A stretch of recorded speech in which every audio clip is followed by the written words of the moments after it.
ایک کلیسا کے اندر عادت تھی مغفرت نامے، بخشش نامے، کہ آپ جو بھی کر لو، آپ جو ہے 8 دن بعد چرچ میں جاؤ، پادری کے سامنے جاؤ، جا کے اپنے گناہوں کا اقرار کرو اور جو ہے آپ کو مغفرت نامہ مل جائے گا، جس کی وجہ سے آپ کی بخشش ہو جائے گی۔ اگر جو ہے پادری نے انکار کر دیا، بخشش نامہ نہ ملا، تو آپ کی مغفرت نہ ہوگی۔ میں یہاں ایک چھوٹے سے نکتے کی وضاحت کر دینا بہت ضروری سمجھتا ہوں۔ عزیزو، آپ جانتے ہیں پپائیت کیا ہوتی ہے؟ پپائیت اسی چیز کا نام ہے کہ جو بخشش کا اختیار ہے وہ انسان، وہ مذہبی رہنما اپنے پاس رکھ لیں، اس کا نام پپائیت ہے۔ یہی چیز تھی جو عیسائیت کے اندر آ چکی تھی۔ اسلام میں یہ اختیار صرف اللہ کے پاس ہے۔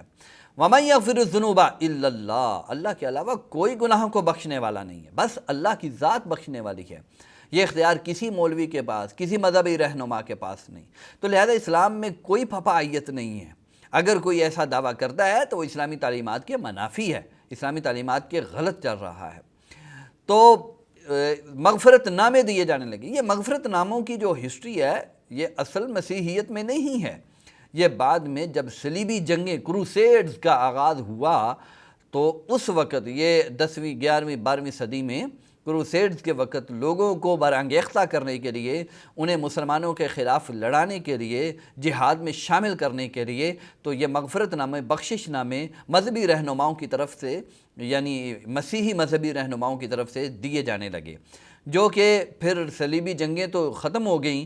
اس کے بعد یہ مغفرت ناموں کی جو روایت تھی، اسے خالص مادی اور مالی مقاصد کے لیے استعمال کیا جانے لگا۔ چنانچہ 8 دن بعد جب وہ حاضر ہوتے پوپ کے لیے چرچ میں، پوپ کے پاس چرچ میں حاضر ہوتے اور مغفرت نامہ حاصل کرنے کے لیے پیسے دیے جانے لگے، اور جو پادری تھے، جو مذہبی رہنما تھے، ان کے ذریعے بے تحاشا مال و دولت کمانے لگے۔